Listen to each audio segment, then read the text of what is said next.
رسول کریم صلی اللہ علیہ وسلم نے ایک جماعت اپنے صحابی حارث بن عمیر کی سرکردگی میں حاکم بصرہ کے پاس بھیجی تھی۔ ان لوگوں نے حارث کو شہید کر دیا تھا۔ اس پر جمادی الاول 8 ہجری میں آپ صلی اللہ علیہ وسلم نے ایک لشکر حارث کا انتقام لینے کے لیے بھیجا اور فرمایا اس لشکر کی قیادت زید بن حارثہ کریں گے۔ اگر وہ شہید ہو جائے تو جعفر بن ابی طالب قیادت سنبھال لیں، اور اگر وہ بھی کام آ جائے تو قیادت عبداللہ بن رواحہ کے سپرد کر دی جائے۔ مسلمانوں کا لشکر جب بلقا کی سرحد پر پہنچا تو معلوم ہوا کہ مشارف کے مقام پر شہنشاہ روم ہرقل کا ایک عظیم الشان لشکر ڈیرے ڈالے پڑا ہے۔ یہ معلوم کر کے انہوں نے موتا کا رخ کیا۔ وہاں رومیوں اور ان کے درمیان جنگ شروع ہوئی۔ زید بن حارثہ لڑتے لڑتے شہید ہو گئے، اور ان کے بعد جعفر بن ابی طالب نے جھنڈا لیا اور لڑنا شروع کیا۔ جب لڑائی نے زور پکڑا تو وہ اپنے گھوڑے سے اترے اور دیوانہ وار دشمن کی صفوں میں گھس گئے اور شہید ہو گئے۔ ان کے بعد عبداللہ بن رواحہ نے قیادت سنبھالی اور شہادت پائی۔ اب مسلمانوں کے لشکر میں کوئی ایسا سردار نہ تھا جو ان میں نظام قائم رکھتا اور وہ مقصد بجا لاتا جس کے لیے اس لشکر کو بھیجا گیا تھا۔ مسلمان اس صورتحال سے بہت پریشان ہوئے۔ دشمن کے مقابلے میں ان کی حیثیت آٹے میں نمک کی سی تھی، اور دشمن انہیں بڑی آسانی سے پیس کر رکھ سکتا تھا۔ اس نازک موقع پر مسلمانوں کی نظریں سیدنا خالد بن ولید رضی اللہ تعالیٰ عنہ پر پڑی اور انہیں اپنا قائد منتخب کیا۔ خالد رضی اللہ تعالیٰ عنہ ایک ایسے کمزور اور بے حقیقت لشکر کے قائد منتخب ہوئے جس کی تعداد 3000 سے زائد نہ تھی۔ اس کے مقابلے میں دشمن کم از کم 1.5 لاکھ تربیت یافتہ لشکر جراز لیے میدان میں موجود تھا، جسے اپنی قوت و طاقت پر کامل بھروسہ تھا۔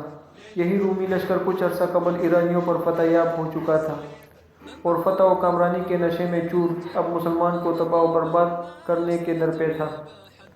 اس موقع پر خالد رضی اللہ تعالیٰ عنہ کی حربی صلاحیتیں ظاہر ہوئیں اور انہوں نے لشکر کو تباہی سے بچانے اور اسے دشمن کے نلغے سے نکال لانے میں حیرت انگیز طور پر کامیابی حاصل کی۔ پہلے روز جی کھول کر دشمن سے لڑے جب رات ہوئی تو انہوں نے اپنے لشکر کی ترتیب بدل لی۔ مقدمہ کو ساکا کی جگہ کر دیا اور ساکا کو مقدمہ کی جگہ۔ اس طرح میمنہ اور میسرہ کو بھی تبدیل کر دیا۔ دشمن کو اس نقل و حرکت سے احساس ہوا کہ مسلمانوں کی مدد کے لیے کوئی اور تازہ دم فوج میدان میں آ گئی ہے۔ چنانچہ دوسرے روز اس کے جوش و خروش کی وہ حالت نہ تھی جو ایک روز پہلے تھی۔ اس طرح سیدنا خالد رضی اللہ تعالیٰ عنہ نے وقتی طور پر لشکر اسلام کو تباہی سے بچا لیا، اور پھر اس طرح دشمن کو مرغوب کر کے انہوں نے بڑے قرینے سے اپنے لشکر کو آہستہ آہستہ پیچھے ہٹانا شروع کیا اور کچھ دیر بعد اسے دشمنوں کے نلغے سے سلامتی کے ساتھ نکال لائے۔ اب دونوں لشکر علیحدہ علیحدہ ہو گئے اور مسلمان اس تباہی و بربادی سے بچ گئے جو انہیں کچھ عرصہ قبل اٹل نظر آ رہی تھی۔ خالد رضی اللہ تعالیٰ عنہ نے اس موقع پر جو تدابیر اختیار کی وہ کوئی معمولی کارنامہ نہیں تھا جسے ہر قائد بجا لا سکتا، بلکہ ایک عظیم الشان کارنامہ تھا جو جنگی مہارت، عقل مندی، وسعت نظر اور اللہ پر کامل بھروسے پر دلالت کرتا ہے۔ اگر اس وقت خالد رضی اللہ عنہ سے ذرا بھی کوئی کوتاہی ہو جاتی تو پورے کا پورا اسلامی لشکر فنا کے گھاٹ اتر جاتا۔ اس جنگ کے موقع پر مسلمانوں کو جس سختی اور مصیبت کا سامنا کرنا پڑا تھا، خالد رضی اللہ تعالیٰ عنہ کا یہ قول اس کی دھندلی سی تصویر ہمارے سامنے پیش کر دیتا ہے۔ موتا کی جنگ میں میرے ہاتھ میں 9 تلواریں ٹوٹی، اور اگر کوئی تلوار صحیح سلامت میرے ہاتھ میں رہی تو وہ یمنی تلوار تھی۔ اندازہ کیجیے کہ جس لشکر کے سردار کو خود لڑنا پڑے اور اس کے ہاتھ سے 9 تلواریں یکے بعد دیگرے ٹوٹ جائیں، اس پر کیسے جرار لشکر نے حملہ کیا ہوگا، اور وہ سردار کتنا شجاع، دلیر اور جنگی حربوں سے کس درجہ واقف ہوگا۔ جس وقت یہ معرکہ ہو رہا تھا اور مسلمانوں کے سردار یکے بعد دیگرے شہید ہو رہے تھے، اس وقت اللہ تعالیٰ مدینہ میں رسول کریم صلی اللہ علیہ وسلم کو یہ تمام ماجرا دکھا رہا تھا، اور آپ صحابہ سے ان سرداروں کی شہادت کا حال بیان کر رہے تھے۔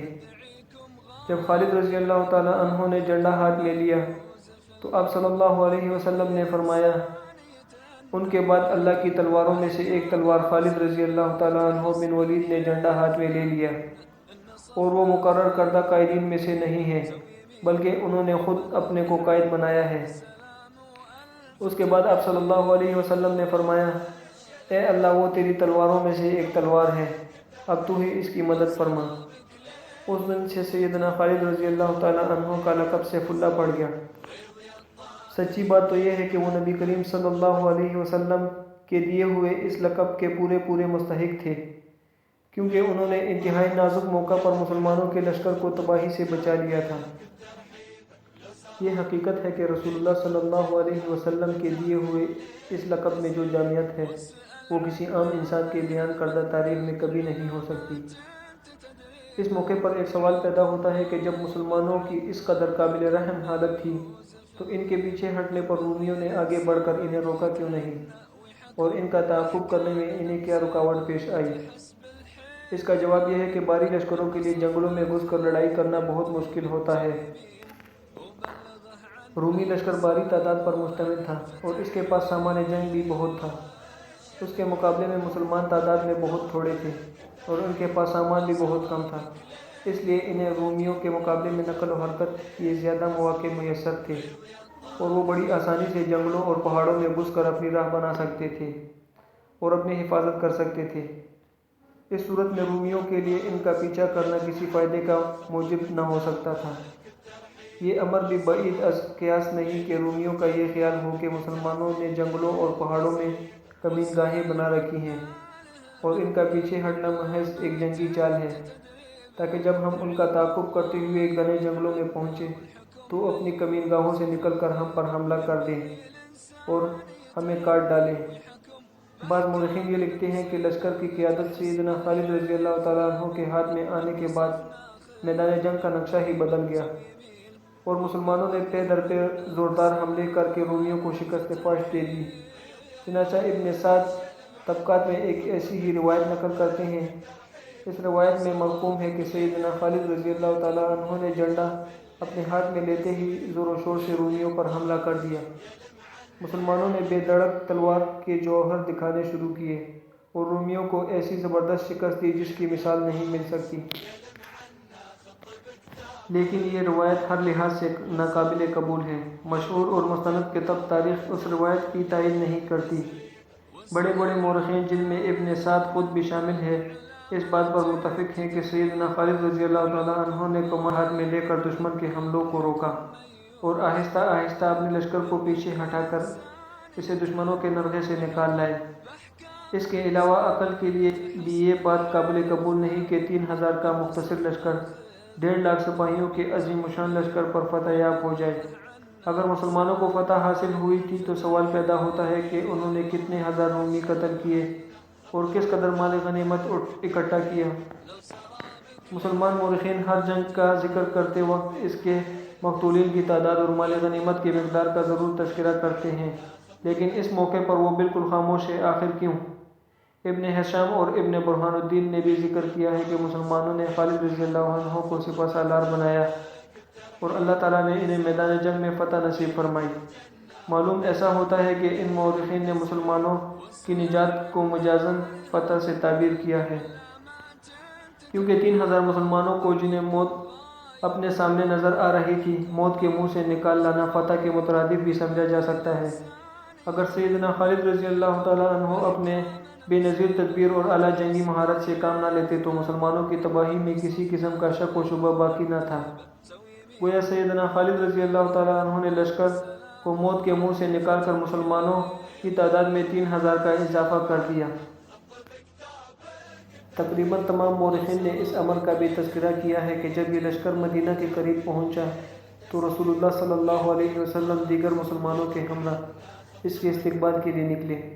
جب لشکر سامنے آیا تو لوگوں نے لشکر کے سپاہیوں پر مٹی پھینکنی شروع کر دی اور کہنے لگے، اے بگوڑو، تم لوگ اللہ کے راستے سے بھاگ کر آئے ہو۔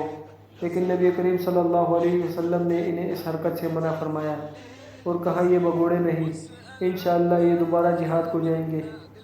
اس روایت سے جہاں بعض مورخین کی اس روایت کی تردید ہوتی ہے کہ مسلمانوں نے لڑائی میں فرار اختیار کیا تھا کیونکہ نبی کریم صلی اللہ علیہ وسلم صحابہ کو لے کر ایک بگوڑے لشکر کے استقبال کے لیے کبھی نہ نکل سکتے تھے، وہاں یہ بھی معلوم ہوتا ہے کہ مسلمان اس جنگ سے فتح یاب ہو کر نہیں لوٹے تھے، کیونکہ فتح یابی کی صورت میں ان کے سروں پر خاک ڈالنے کی کوئی معنی نہیں۔ تاہم اس امر سے انکار نہیں کیا جا سکتا کہ 3000 کے مختصر سے لشکر کو 1.5 لاکھ کے عظیم و شان لشکر کے نرغے میں سے نکال لانا، اور وہ بھی اس صورت میں کہ مسلمانوں کے صرف 12 آدمی شہید ہوئے، سیدنا خالد رضی اللہ تعالیٰ عنہ کا ایک ایسا شاندار کارنامہ ہے جس پر جتنا بھی فخر کیا جائے کم ہے۔